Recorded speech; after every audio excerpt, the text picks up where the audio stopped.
अस्सलामुअलैकुम, मेरा नाम है निगर अब्बास और आज हम बात करेंगे चैप्टर नंबर 7 की रिव्यू ऑफ एक्सरसाइज के बारे में। तो अगर हम क्वेश्चन नंबर 1 की स्टेटमेंट की बात करें तो हमें ये कहा गया है कि आपको चेक करना है कि कौन सी स्टेटमेंट्स ठीक हैं और कौन सी स्टेटमेंट्स गलत हैं। तो सबसे पहले अगर हम फर्स्ट की बात करें तो फर्स्ट में कहानी क्या है। फर्स्ट में ये है कि the Cartesian plane is also called x y plane, कि क्या ऐसा है कि कार्टेशियन प्लेन को ही एक्स वाई प्लेन बोलते हैं। जब हमने एक्सरसाइज 7.1 को स्टार्ट किया था तो वहां पर जब हमने प्लेन के बारे में थोड़ा बहुत डिस्कस किया था, थोड़ा बहुत पढ़ा था, तो वहां पर हमने ये चीज भी डिस्कस की थी कि कार्टेशियन प्लेन का दूसरा नाम एक्स वाई प्लेन होता है। तो इसका मतलब ये हुआ कि ये बात जो है ये बात ठीक है। कार्टेशियन प्लेन को बेसिकली एक्स वाई प्लेन कहते हैं, ये एक ही प्लेन के दो नाम हैं। सो ये बात तो हो गई ठीक। उसके बाद सेकंड की बात करें, in second quadrant both x y coordinates are positive. अच्छा, 7.1 में हमने इसको भी सीखा था कि हमारे पास कोऑर्डिनेट सिस्टम क्या होता है, उसमें एक्स कोऑर्डिनेट कौन सा होता है, वाई कोऑर्डिनेट कौन सा होता है, कहाँ पे पॉजिटिव होता है, कहाँ पे नेगेटिव होता है। डिटेल से वीडियो हमने सब कुछ देखा था। लेकिन यहाँ पर मैं आपको थोड़ा सा आइडिया दे दूंगा कि यहाँ पर बेसिकली वहाँ पर हमने पढ़ा क्या था जो हम इस केस में यहाँ पर इस चीज़ का यूज़ कर सकें। तो बेसिकली ये हमारा जो प्लेन होता है ये हमारे पास दो एक्सिस पे मुश्तमिल होता है। ये जो लाइन होती है इसको बोलते हैं एक्स एक्सिस, ठीक है, और इसके परपेंडिकुलर एक लाइन होती है, इस परपेंडिकुलर लाइन को बोलते हैं, परपेंडिकुलर लाइन सही से नहीं बनी, परपेंडिकुलर लाइन इस तरह से बिल्कुल स्ट्रेट लाइन होती है। इस एक्सिस को बोलते हैं वाई एक्सिस, इसको बोलते हैं एक्स एक्सिस, ठीक है, एक्स एक्सिस, इसको एक्स एक्सिस बोलते हैं, इसको वाई एक्सिस बोलते हैं। दो एक्सिस होते हैं, एक्स एक्सिस और वाई एक्सिस, और ये एक दूसरे पे परपेंडिकुलर होते हैं। जब ये लाइनें ड्रा होती हैं तो चार हिस्सों में कट जाती हैं। एक हिस्सा ये बनता है, एक ये बनता है, एक ये बनता है और ये बनता है। इसको बोलते हैं फर्स्ट क्वाड्रेंट, इसको बोलते हैं सेकंड क्वाड्रेंट, इसको बोलते हैं थर्ड क्वाड्रेंट और इसको बोलते हैं फोर्थ क्वाड्रेंट, ठीक है। ये चार क्वाड्रेंट बनते हैं। सो ये जो एक्स एक्सिस होता है ना, इसमें जो पॉजिटिव वैल्यूज होती हैं यहां पे सारी पॉजिटिव वैल्यूज आ जाती हैं ऐसे, लेट से 1 2 3 4 5, और वाई एक्सिस में जो पॉजिटिव वैल्यू होती है ना वो इधर ऊपर की तरफ होती हैं, लेट से 1 2 3 4 इस तरह से। और एक्स एक्स की जो नेगेटिव वाली वैल्यूज होती हैं वो इस साइड पे होती हैं, लेट से -1 -2 -3 इस तरह से इस साइड पे। और जो वाई एक्सिस की नेगेटिव वैल्यूज होती हैं वो नीचे होती हैं, यहाँ पे लेट से -1 -2 -3। और हम जब ऑर्डर पेयर लिखते हैं तो इस तरह लिखते हैं x, y। फर्स्ट हमारा x कोऑर्डिनेट से लिया जाता है, सेकंड हमारा जो लिया जाता है, सेकंड हमारा लिया जाता है कहां से, सेकंड हमारा y कोऑर्डिनेट से लिया जाता है।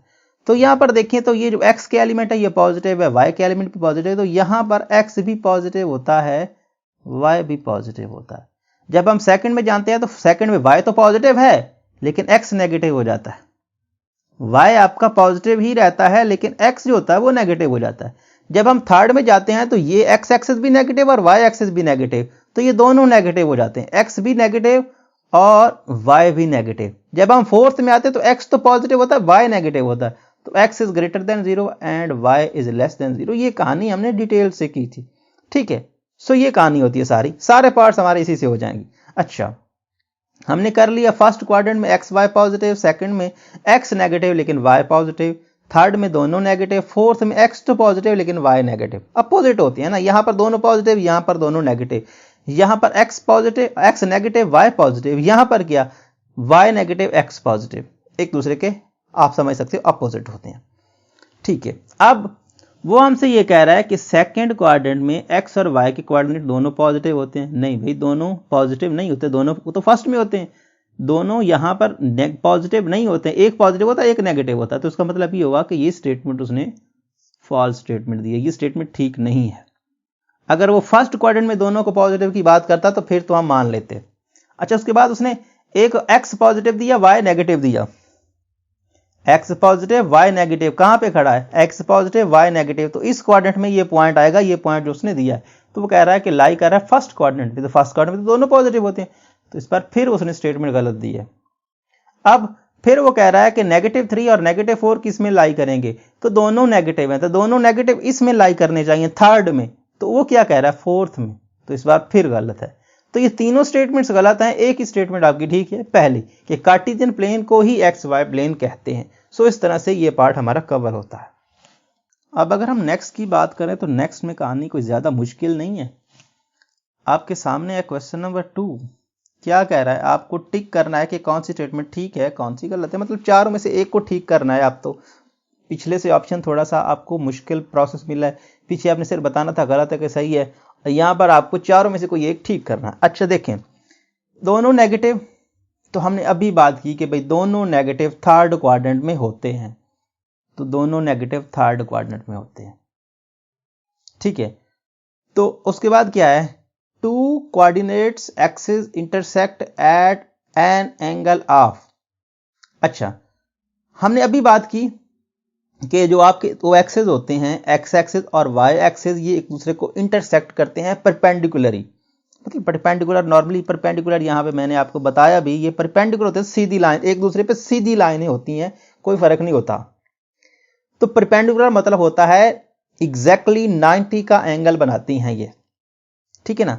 ओवरऑल अगर हम सर्कल, ये सर्कल इस पे ड्रा करें ना, इस तरह सर्कल, इस पे सर्कल ड्रा करो, लेट से ये सर्कल हमने ड्रा किया, तो सर्कल कितना होता है, सर्कल होता है 360 डिग्री का।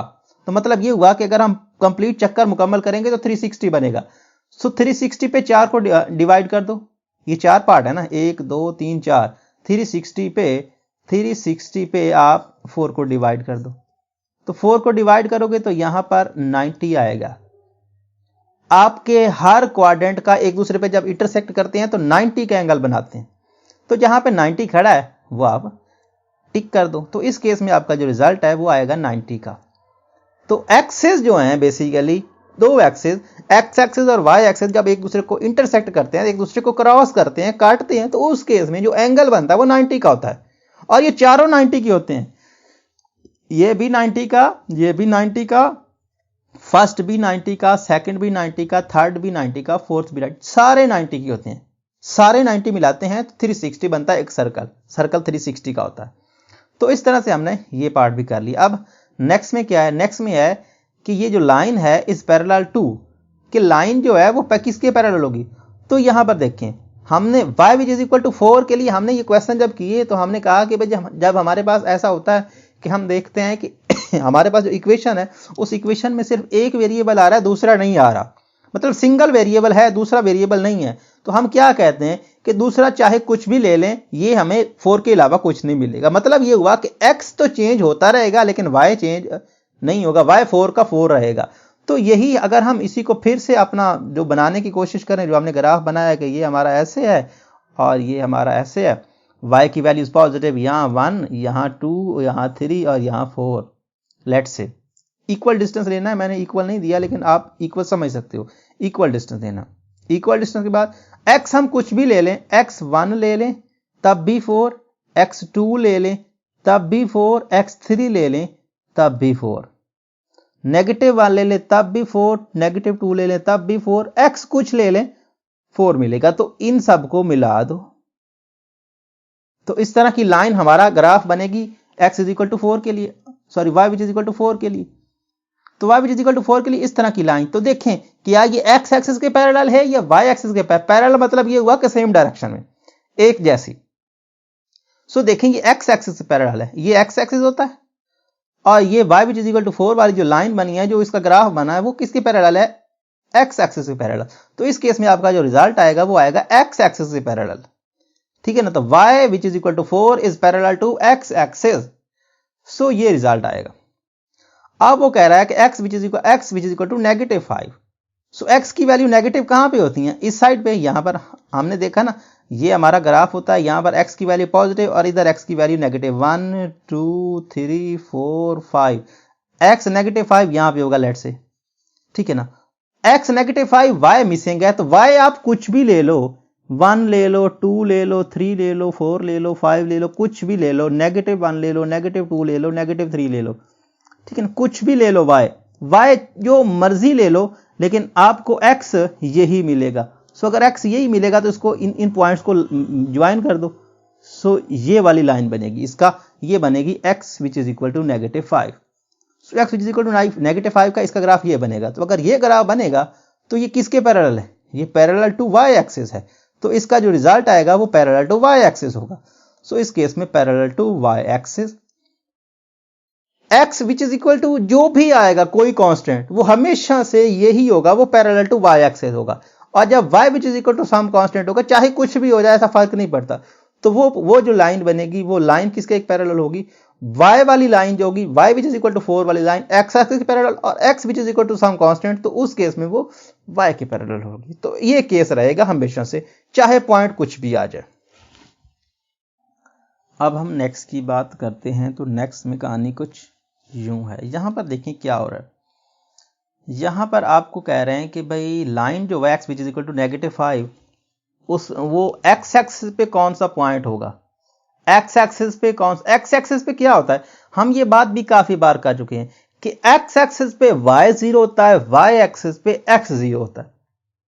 तो x का, अब x को वैल्यू दी x which is equal to -5, x which is equal to -5 का मतलब क्या?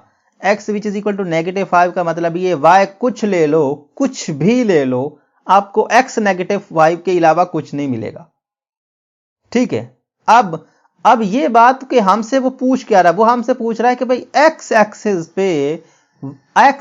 पे कौन सा पॉइंट आएगा?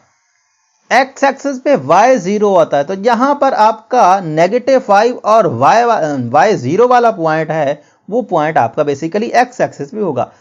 ये -5 +5 ये क्या होगा? ये बेसिकली अगर हम इसकी बात करें तो ये कहां पे जाएगा? ये हमारा जाएगा basically x negative y positive, तो ये हमारा सेकंड क्वाड्रेंट में जाएगा। ये 0 है और x 0 और y नेगेटिव, तो x 0 और y नेगेटिव बेसिकली ये किस पे जाएगा? ये जाएगा y एक्सिस पे। जहां पे x 0 होता है वहां वो पॉइंट y एक्सिस पे होता है, और जो पॉइंट जहां पे आपका y 0 होता है वो पॉइंट x एक्सिस पे होता है।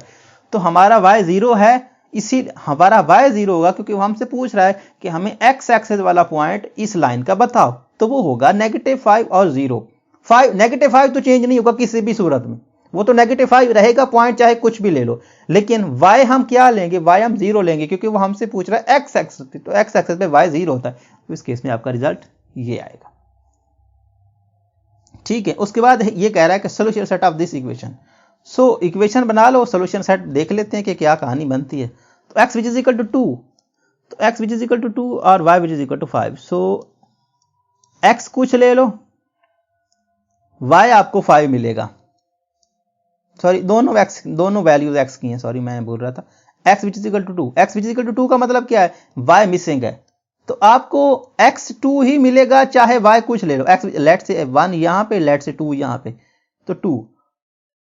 x which is equal to 2 का मतलब क्या? नथिंग बट क्या है? यहां पर आप कुछ भी y ले लो, यहां पे कुछ भी ले लो, 1 2 3 4 5 6 -1 में से कुछ ले लो, जो मर्जी ले लो, जो मर्जी ले लो आपको y तो आप चेंज करते रहोगे लेकिन x चेंज नहीं होगा।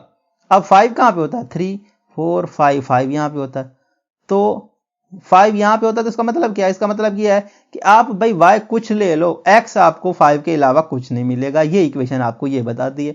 तो यहां से हम इसके पॉइंट्स ड्रा करेंगे, तो इनको ज्वाइन कर देंगे। तो अच्छा, तो ग्राफिकल मेथड हमने पढ़ा। ग्राफिकल मेथड में हमने देखा कि भाई दो इक्वेशंस का सॉल्यूशन सेट कैसे फाइंड करते हैं। वो हमने देखा कि जब दो लाइनें आपस में इंटरसेक्ट करती हैं तो इंटरसेक्टिंग वाला जो पॉइंट होता है वो पॉइंट हमारा बेसिकली सॉल्यूशन सेट होता है। ठीक है। सो अगर वो पॉइंट हमारा सॉल्यूशन सेट होता है तो भाई ये तो आपस में इंटरसेक्ट कभी नहीं करेंगी। ये दोनों lines parallel to y axis हैं, ये आपस में कभी भी इंटरसेक्ट नहीं करेंगी, इनका यही गैप हमेशा से रहेगा। सो इसका मतलब ये हुआ कि इसका जो रिजल्ट आएगा वो खाली सेट आएगा, इनका सॉल्यूशन सेट होगा ही नहीं, इसका कोई सॉल्यूशन सेट नहीं है। अगर एक एक्स एक्सिस पे होती दूसरी y एक्सिस पे होती तो फिर एक दूसरे को जहां पे कट करती वो पॉइंट हमारा होता। सो इस केस में हमारा ये आपस में इंटरसेक्ट कर ही नहीं सकती, ये पैरेलल ही रहेंगी सारी जिंदगी। जब तक इतने पॉइंट्स इसके ले लो कोई इशू नहीं पड़ेगा, इनका डिस्टेंस यही रहेगा, ना कम होगा ना ज्यादा होगा, ये पैरेलल रहेंगी हमेशा से। सो पैरेलल का सॉल्यूशन नहीं होता। ठीक है ना, तो इनका कोई सॉल्यूशन नहीं है, ये दोनों पैरेलल हैं, ये आपस में कभी इंटरसेक्ट करेंगे ही नहीं। ओके हो गया। अब नेक्स्ट बात करते हैं the coordinate axis are mutually क्या होते हैं, परपेंडिकुलर। ये बात भी हम कर चुके हैं।